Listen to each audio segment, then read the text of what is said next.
नमस्कार, मैं अरविंद। स्वागत है आप सभी का ए टू कक्षा की इस कक्षा में।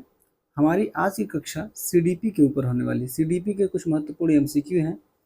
हमारी ये कक्षा जितने भी स्टेट के टेट होते हैं, सी टेट है, यूपी टेट है, उत्तराखंड टेट है, झारखंड टेट है, सभी एग्जाम में हेल्पफुल है। तो आइए देखते हैं आज की कक्षा का पहला प्रश्न हमारा क्या है। पहला प्रश्न हमारा है, पद संवेगात्मक क्रांति किस अवस्था से अधिक जुड़ा हुआ है?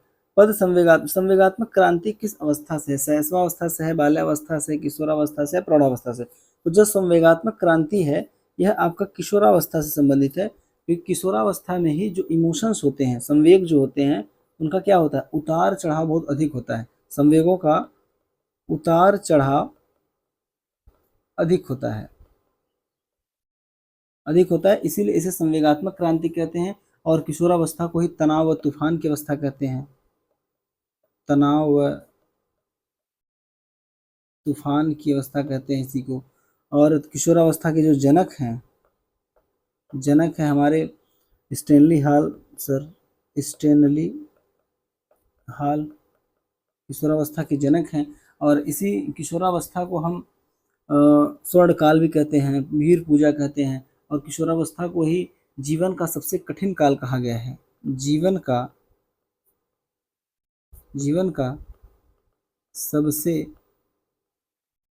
कठिन काल ये कहा गया है। आपके जो किलपैट्रिक साहब हैं,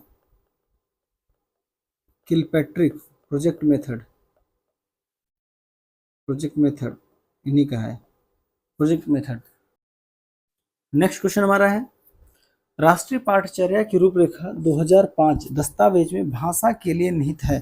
तो राष्ट्रीय पाठचर्या जो एनसीएफ 2005 है, एनसीएफ 2005, इसमें 3 भाषाओं की बात की गई है। 3 भाषा, त्रिआयामी भाषा बोलते हैं इसे, त्रिभाषीय। अब 3 भाषा में कौन कौन सी भाषा है अगर हम बात करें तो जो प्रथम भाषा है, प्रथम भाषा जैसा आप जानते हैं, प्रथम भाषा क्या है, राज्य या राष्ट्रीय भाषा, जो कि क्या है, हिंदी। जो दूसरी भाषा है, द्वितीय भाषा है अंतर्राष्ट्रीय, जो कि अंग्रेजी है। और तृतीय भाषा स्थानीय है।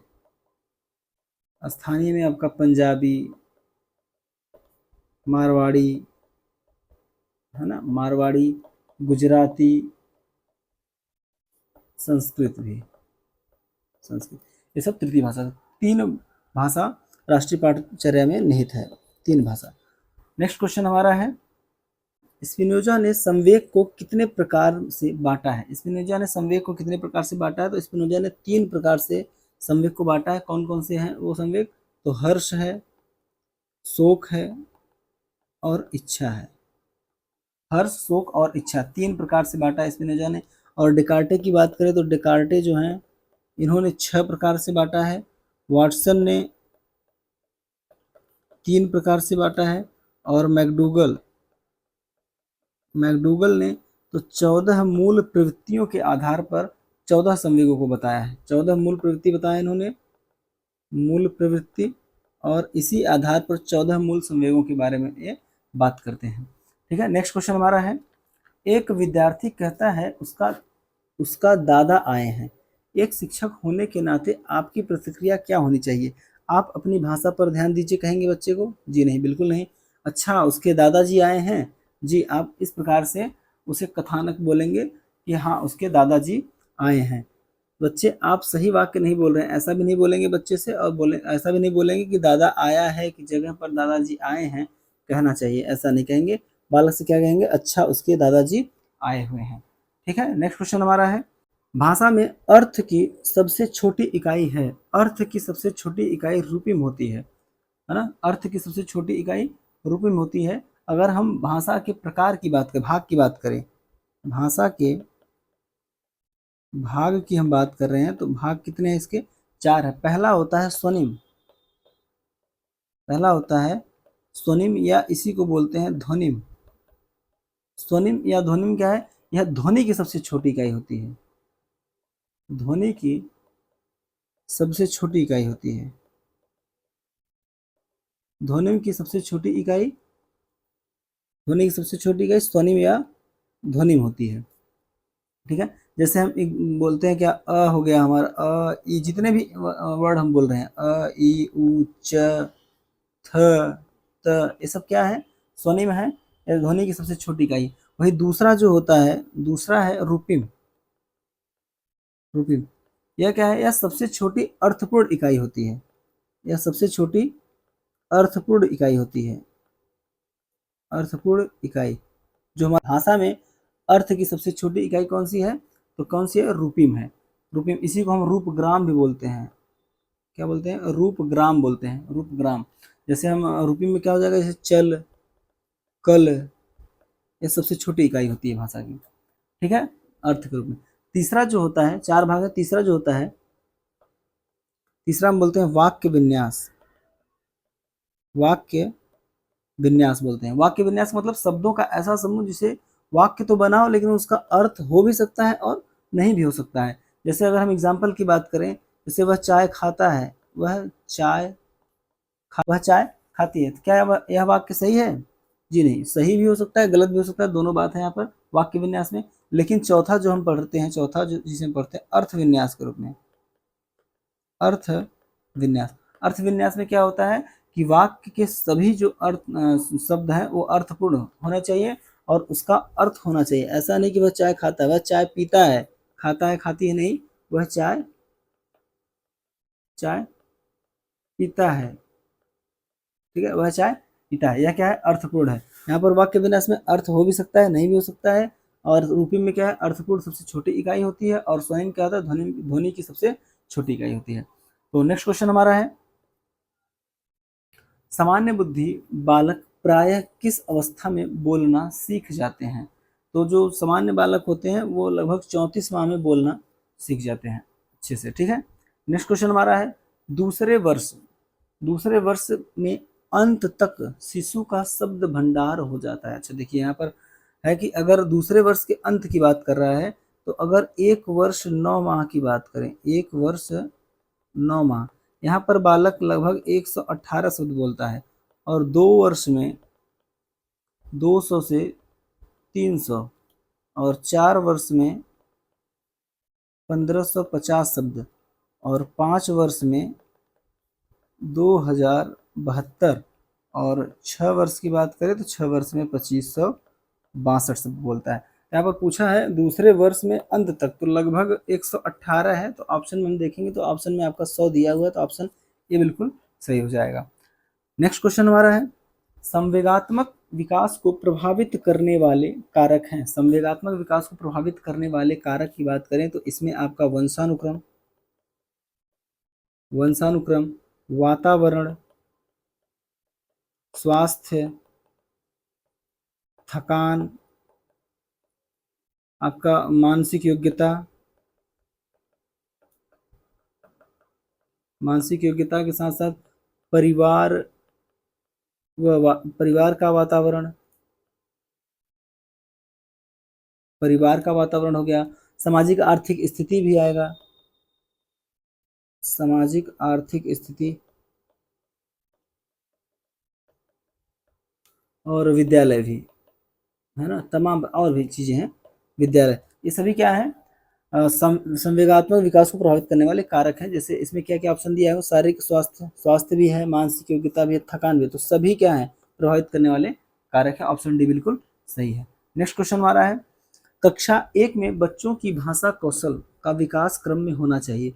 कक्षा 1 में बच्चों की भाषा कौशल आपका पहले सुनना होना चाहिए, फिर बोलना होना चाहिए, फिर पढ़ना, फिर लिखना। ऑप्शन ए आपका बिल्कुल सही है, जिसे हम इंग्लिश में क्या बोलते हैं, लिसनिंग, स्पीकिंग और रीडिंग और राइटिंग, LSRW के नाम से हम जानते हैं इसे। ठीक है, नेक्स्ट क्वेश्चन हमारा है, बच्चे तब सर्वाधिक सृजनशील होते हैं जब वे किसी गतिविधि में भाग लेते हैं, शिक्षक की डांट से बचने के लिए नहीं, दूसरों के सामने अच्छा करने के दबाव में आकर, जी बिल्कुल नहीं, अपनी रुचि से। बालक तब सृजनशील कार्य अच्छे से करेगा जब अपनी रुचि से उसमें भाग लेगा, पुरस्कार के लिए करेगा तभी से पुरस्कार पर ही ध्यान होगा उसका, ना कि सृजनशील में, क्रिएटिविटी में होगा, ऐसा नहीं होगा। ठीक है, तो अपनी रुचि से जब भाग लेगा, तो गतिविधि में भाग लेगा तो सृजनशील होता है। ऑप्शन सी बिल्कुल सही है। नेक्स्ट क्वेश्चन हमारा है, अधिकांश बालक अपनी मातृभाषा सीख लेते हैं। अधिकांश बालक अपनी मातृभाषा कब तक सीख लेते हैं? तो 6 वर्ष की आयु तक अपनी मातृभाषा को सीख लेते हैं। नेक्स्ट क्वेश्चन हमारा है, मूल प्रवृत्तियों को 14 प्रकार से किसने वर्गीकृत किया है? तो आप सभी जानते हैं मैकडूगल ने 14 प्रकार से इन्होंने वर्गीकृत किया है। मूल प्रवृत्तियों के आधार पर ये संवेग को भी बताने का प्रयास करते हैं। ठीक है। नेक्स्ट क्वेश्चन हमारा, अधिगमकर्ता में बढ़ते हुए क्रोध को रोकने के लिए अध्यापक को क्या करना चाहिए? अध्यापक को क्या करना चाहिए? अध्यापक को उसके सभी हितों की सुरक्षा करे, भले ही वे अनुचित हो। जी नहीं, ऐसा नहीं कर सकते कि वह उसे अनदेखा करे, अनदेखा भी नहीं कर सकते। बालक को क्रोध करने पर दंड दे, बिल्कुल नहीं। आपका ऑप्शन बी बिल्कुल सही है कि बालक के दिन प्रतिदिन के मामलों में कोई हस्तक्षेप न करे। ठीक है। नेक्स्ट क्वेश्चन हमारा, आरबी कैटल की तरल बुद्धि तुल्य है। आरबी कैटल की तरल बुद्धि तुल्य है। देखिए, आरबी कैटल की बात करें तो इनका जो सिद्धांत है, आरबी कैटल का जो सिद्धांत है उसे बोलते हैं तरल ठोस बुद्धि का सिद्धांत। तरल ठोस बुद्धि का सिद्धांत कहते हैं। इसमें तरल और ठोस की बात करते हैं। ये तरल का मतलब ये था इनका कि वंशानुक्रम पर आधारित, वंशानुक्रम पर, और जो ठोस है ये वातावरणीय है, वातावरण पर आधारित, वातावरणीय। तो वंशानुक्रम का की बात करें, तरल बुद्धि तुल्य है, तो तरल बुद्धि किससे है? वंशानुगत कारकों से संबंधित है। ठीक है। नेक्स्ट क्वेश्चन हमारा है, बुद्धि का एक घटक या एकल अव्यय सिद्धांत दिया है। एक घटक या एकल घटक, एक घटक की बात करें या एक कारक की बात करें या एग्जाम में एक खंड की बात करें, है ना, या एक तत्व की ही क्यों ना बात कर ले, एक तत्व, ये सभी के सभी एक ही सिद्धांत है जिसे एक कारक सिद्धांत कहते हैं, एक तत्व सिद्धांत कहते हैं। और यह जो सिद्धांत देने वाले व्यक्ति हैं उनका नाम है अल्फ्रेड बीने नाम है। और इन्होंने कहा था इस सिद्धांत के अनुसार कि बुद्धि सिर्फ एक तरह की होती है। सिर्फ एक तरफ की होने का मतलब कि जिसकी बुद्धि तीव्र होगी वह सभी कार्यों को करने में क्या होगा? सक्षम होगा, दक्ष होगा। इसीलिए इस सिद्धांत को एक और नाम दिया गया है जिसे कहते हैं हम निरंकुशवादी। निरंकुशवादी, निरंकुशवादी सिद्धांत भी इसे कहा जाता है। ठीक है। चलिए, ऑप्शन सी बिल्कुल सही है। नेक्स्ट क्वेश्चन हमारा है, थ फ च ध्वनियां हैं। थ फ च ध्वनियां हैं। अब आपने अभी देखा था, हम पढ़े थे स्वनिम, रूपिम, है ना, अर्थ विन्यास और आपका एक वाक्य विन्यास। तो अगर हम स्वनिम थ फ च की बात करें तो ये क्या है? स्वनिम है। स्वनिम मतलब ध्वनि की सबसे छोटी इकाई है। ठीक है। नेक्स्ट क्वेश्चन हमारा, हार्वर्ड गार्डनर द्वारा निम्न में से एक को छोड़कर बाकी सभी बुद्धि के प्रकार बताए गए हैं। तो भाषा भी बताया गया है, अंतर्वैयक्तिक कौशल बताया गया है, अंतर्वैयक्तिक कौशल बताया गया है, सृजनात्मकता नहीं बताई गई। तो ऑप्शन बी बिल्कुल सही है। हार्वर्ड गार्डनर का जो सिद्धांत है, अगर हम हार्वर्ड गार्डनर की बात करें, हार्वर्ड गार्डनर की बात करें तो इनके जो सिद्धांत का नाम है उसे कहते हैं हम बहुबुद्धि का सिद्धांत। बहुबुद्धि का सिद्धांत कहते हैं इसे। बहुबुद्धि का सिद्धांत पहली बार जब इन्होंने दिया था, जब पहली बार इन्होंने बुद्धि का सिद्धांत दिया था ये, तो इन्होंने 7 प्रकार की बुद्धि को बताया कि 7 प्रकार की बुद्धि होती है। फिर इन्होंने संशोधन किया 1998 में, 8 प्रकार की बुद्धि बताया कि 8वें प्रकार की बुद्धि को जोड़ा तो बुद्धि 8 प्रकार की होगी। फिर उसके बाद 2000 में इन्होंने फिर संशोधन किया और 9वें प्रकार की बुद्धि को जोड़ा, है ना, 9वें प्रकार की बुद्धि को जोड़ा। तो वर्तमान में अगर बात की जाए तो हार्वर्ड गार्डनर जो बहुबुद्धि का सिद्धांत है वो कितने प्रकार की है? 9 प्रकार की है। ठीक है। प्रारंभ में कितना? 7 प्रकार का बताया था। इसमें इन्होंने भाषा, अंतर्वैयक्तिक, अंतर्वैयक्तिक, इन तमाम प्रकार की बुद्धि के प्रकार को बताया है। ठीक है, लेकिन सृजनात्मकता को नहीं बताया है। नेक्स्ट क्वेश्चन हमारा, संवेग व्यक्ति की उत्तेजित दशा है। संवेग व्यक्ति की उत्तेजित दशा है, यह कथन निम्नलिखित में से किसने कहा है या किसका है? तो वुडवर्थ ने कहा है कि संवेग व्यक्ति की उत्तेजित दशा है। ठीक है। नेक्स्ट क्वेश्चन हमारा है, स्वयं की भावनाओं तथा संवेगों को नियंत्रित करने से संबंधित बुद्धि को क्या कहा जाता है? स्वयं की बात कर रहे हैं तो स्वयं की जब भी बात हो उसे अंतःवैयक्तिक बुद्धि बोलते हैं। अंतःवैयक्तिक बुद्धि कहते हैं स्वयं की भावनाओं को, और अंतर्वैयक्तिक जो होता है वह दूसरे की मनोभाव को समझने की बुद्धि होती है। खेल के माध्यम से बालक अपने संवेगों पर नियंत्रण करना सीख जाता है, तो यह विकास निम्न में से कौन सा है? खेल के माध्यम से बालक अपने संवेगों पर नियंत्रण करना सीख जाता है, इसे हम बोलेंगे संवेगात्मक विकास है ये। नेक्स्ट क्वेश्चन हमारा, मैकडूगल के अनुसार मूल प्रवृत्ति जिज्ञासा का संबंध कौन सा है? तो जिज्ञासा का आश्चर्य से है, सी ऑप्शन सी बिल्कुल सही है। 14 प्रकार की मैकडूगल साहब 14 प्रकार की मूल प्रवृत्तियों को बताते हैं और उनसे संबंधित 14 संवेग भी बताते हैं। ठीक है, नेक्स्ट क्वेश्चन हमारा, बुद्धि के बहुकारक सिद्धांत के प्रतिपादक हैं। बुद्धि के बहुकारक सिद्धांत के जो प्रतिपादक हैं वो आपके थॉर्नडाइक साहब हैं। थॉर्नडाइक साहब ने बुद्धि के बहुकारक सिद्धांत में 4 प्रकार के फैक्टर की बात करते हैं, जिसमें पहला है स्तर, जिसे हम बोलते हैं लेवल, पहला स्तर है। दूसरा आपका सीमा, जिसे बोलते हैं रेंज। और तीसरा इन्होंने बताया क्षेत्र, जिसे बोलते हैं एरिया। और चौथा इन्होंने जो बताया है 4 फैक्टर में चौथा जो इनका है गति, जिसे हम स्पीड कहते हैं। इन्होंने 4 प्रकार के फैक्टर को बताया, थॉर्नडाइक ने किसमें, बहुकारक में 4 प्रकार के कारक को बताया। ठीक है, नेक्स्ट क्वेश्चन हमारा है, मानव विकास की वह अवस्था जिसे सुनहरी अवस्था कहा जाता है। सुनहरी अवस्था बाल्यावस्था को कहा जाता है, बाल्यावस्था को सुनहरी अवस्था कहा जाता है। नेक्स्ट क्वेश्चन हमारा है, एक बालक पहले पूरे हाथ को, फिर उंगलियों को, फिर हाथ और उंगलियों को, पहले क्या करता है, पहले पूरे हाथ को, फिर उंगलियों को तथा हाथ और उंगलियों को एक साथ चलाना सीख जाता है। इसे एकीकरण का सिद्धांत कहते हैं। यह उदाहरण वृद्धि और विकास के किस सिद्धांत में, तो इसे एकीकरण का सिद्धांत कहते हैं। एकीकरण का सिद्धांत का मतलब पहले बालक का जो कंट्रोल होगा सिर्फ हाथों पर होगा, फिर हाथों के बाद उंगलियों पर होगा, उंगलियों के बाद क्या करेगा, हाथ और उंगली दोनों को एक साथ मूव करा सकेगा। पहले हाथ को मूव कराएगा, फिर उंगलियों को मूव कराएगा, उसके बाद फिर दोनों को एक साथ मूव कराएगा। इसे बोलते हैं एकीकरण का सिद्धांत, थ्योरी ऑफ यूनिफैक्टर। ठीक है, नेक्स्ट क्वेश्चन हमारा है, बुद्धि लब्धि मापने के जन्मदाता हैं। तो आपके हैं टर्मन, टर्मन साहब है बुद्धि लब्धि की मापने के जो जन्मदाता हैं। इन्होंने पहली बार क्या बताया था, आईक्यू का फार्मूला दिया था, जो कि आज हम देखते हैं एम ए बटा के सी ए गुणे 100। इन्होंने दिया था, किसने दिया था, टर्मन ने दिया था। इसे कब, 1916 में, 1916 में इन्होंने आईक्यू का फार्मूला दिया। इसके पहले भी 1912 में आईक्यू का फार्मूला आ गया था, जिसे हम फर्स्ट आईक्यू फार्मूला बोलते हैं, आईक्यू फार्मूला बोलते हैं। और उस दिया किसने था, तो विलियम स्टर्न ने दिया था। किसने दिया था, स्टर्न, और साथ में थे इनके कुलहमान। कौन, स्टर्न और कुलहमान थे। और वह फार्मूला क्या था, वह था आई क्यू बराबर एम ए बटा के सी ए। ये 1912 में स्टर्न और कुलहमान ने दिया था, है ना। लेकिन 1916 में इसी का रिवीजन करके टर्मन ने क्या किया, आई क्यू का फार्मूला दिया, एम ए बटा के सी ए मल्टीप्लाई 100। ये आज हम इसे इसी के आधार पर हम आई क्यू जो है हम प्राप्त करते हैं, जो बुद्धि लब्धि है उसे हम ज्ञात करते हैं। और अगर फर्स्ट इंटेलिजेंस की बात करें, फर्स्ट इंटेलिजेंस टेस्ट की बात करें, फर्स्ट इंटेलिजेंस टेस्ट की बात करें तो यह 1905 में आया था। किसने दिया था इसे, बीने ने दिया था। किसने, अल्फ्रेड बीने ने 1905 में पहला इंटेलिजेंस टेस्ट दिया था। ठीक है, तो नेक्स्ट क्वेश्चन हमारा है, बुद्धि की बुद्धि की स्पीयरमैन परिभाषा में जी कारक है। जी कारक क्या है, तो जी कारक आपका क्या है, जनरल फैक्टर बोलते हैं इसे, सामान्य बुद्धि बोलते हैं।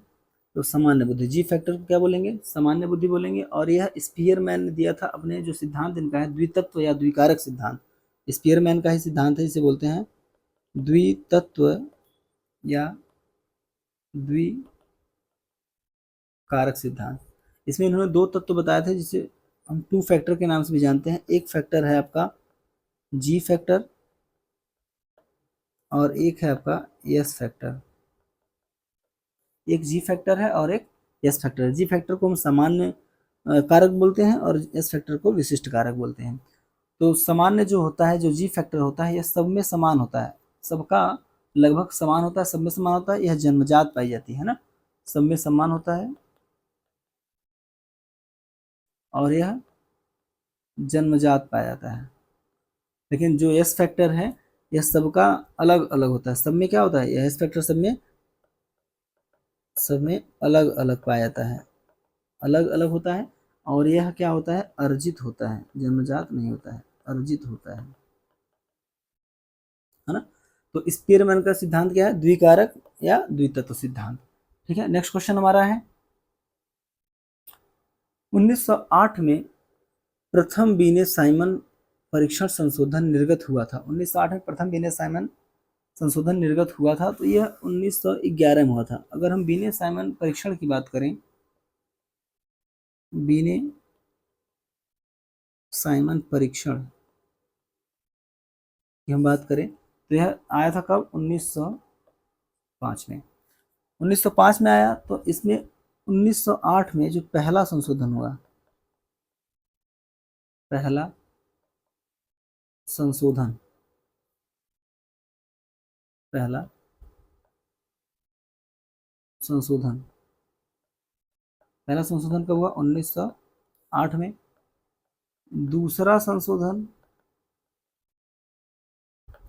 1911 में, है ना, संशोधन हुआ।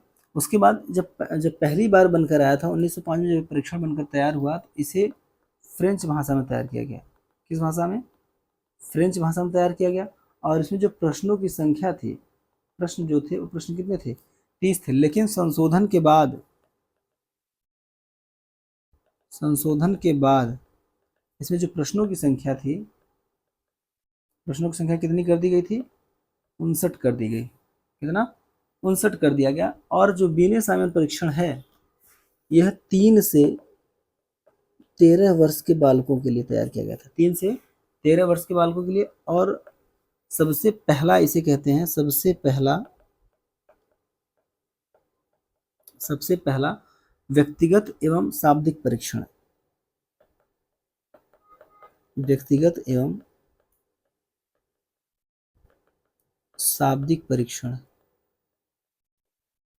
व्यक्तिगत एवं शाब्दिक परीक्षण इसे कहा जाता है। ठीक है, नेक्स्ट क्वेश्चन हमारा है, यदि एक बच्चे की मानसिक आयु 5 वर्ष है तथा वास्तविक आयु 4 वर्ष है, तो उस बच्चे की IQ होती है। ठीक है, आप फार्मूला जानते हैं कि IQ बराबर होता है MA/CA गुणे 100।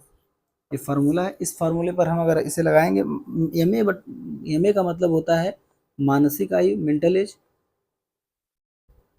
और CA का मतलब होता है क्रोनोलॉजिकल एज या वास्तविक आयु, है ना। और इसे बोलते हैं इंटेलिजेंट कोशेंट, बुद्धि लब्धि। तो MA दिया है आपका, मानसिक आयु दिया है 5 वर्ष और वास्तविक आयु दिया है 4 वर्ष, गुणे 100 कर देंगे, हल करेंगे, 4 से काटेंगे इसे तो 25, 25 25 125। बुद्धि लब्धि कितनी है, 125। ऑप्शन ए बिल्कुल सही है। ठीक है, नेक्स्ट क्वेश्चन हमारा है, एक बच्चा ईर्ष्या का प्रदर्शन करता है।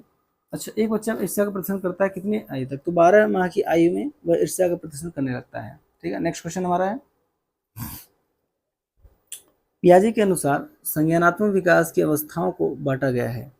तो पियाजे के अनुसार जो संज्ञानात्मक विकास की अवस्था है वह कितने भागों में बांटी गई है, 4 भागों में बांटी गई है। 4 भाग कौन कौन से हैं, तो पहला है आपका संवेदी गामक अवस्था है, जो कि 0 से 2 वर्ष। दूसरी जो अवस्था है, इसे हम पूर्व संक्रियात्मक अवस्था के नाम से जानते हैं, पूर्व संक्रियात्मक अवस्था के नाम से जानते हैं, जो कि जिसका समय है 2 से 7 वर्ष का। तीसरी अवस्था को हम मूर्त संक्रियात्मक अवस्था के नाम से जानते हैं,